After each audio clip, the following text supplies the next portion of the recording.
I will rejoice over them to do them good. How heart-cheering to the believer is the delight which God has in his saints.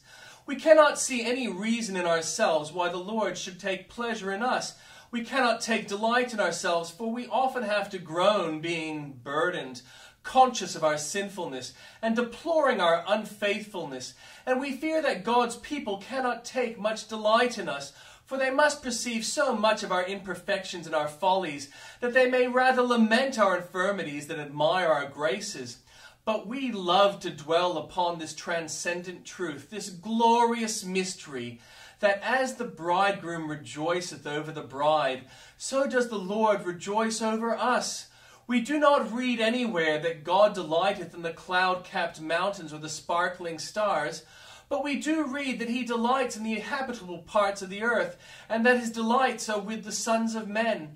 We do not find it written that even angels give his soul delight, nor doth he say concerning cherubim and seraphim, Thou shalt be called Hesphathah, and the Lord delighteth in thee. But he does say all that to the poor fallen creatures like ourselves, debased and depraved by sin, but saved, exalted, and glorified by his grace. In what strong language he expresses his delight in his people! Who could have conceived of the Eternal One as bursting forth into a song?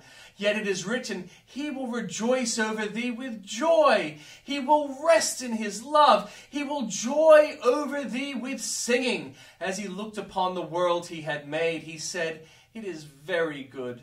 But when he beheld those who are the purchase of Jesus' blood, his own chosen ones, it seemed as if the great heart of the infinite could restrain itself no longer, but overflowed in divine exclamations of joy. Should not we utter our grateful response to such a marvelous declaration of his love, and sing, I will rejoice in the Lord, I will joy in the God of my salvation. Gather not my soul with sinners. Fear made David pray thus, for something whispered, Perhaps after all thou mayst be gathered with the wicked. That fear, although marred by unbelief, springs in the main from holy anxiety, arising from the recollection of past sin.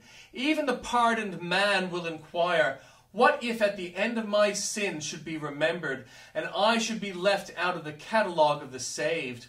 He recollects his present unfruitfulness, so little grace, so little love, so little holiness. And looking forward to the future, he considers his weakness and the many temptations which beset him, and he fears that he may fall and become a prey to the enemy. A sense of sin and present evil and his prevailing corruptions compel him to pray in fear and trembling, Gather not my soul with sinners. Reader, if you have prayed this prayer, and if your character be rightly described in the psalm from which it is taken, you need not be afraid that you shall be gathered with sinners. Have you the two virtues which David had, the outward walking in integrity, and the inward trusting in the Lord? Are you resting upon Christ's sacrifice? And can you compass the altar of God with humble hope? If so, rest assured with the wicked you never shall be gathered, for that calamity is impossible. The gathering at the judgment is like to like. Gather ye together first the tares, and bind them in bundles to burn them, but gather the wheat into my barn. If then thou art like God's people, thou shalt be with God's people. You cannot be gathered with the wicked, for you are too dearly bought, redeemed by the blood of Christ. You are his forever, and where he is, there must his people be. You are loved too much to be cast away with reprobates. Shall one dear Christ perish? Impossible. Hell cannot hold thee. Heaven claims thee. Trust in thy surety, and fear not.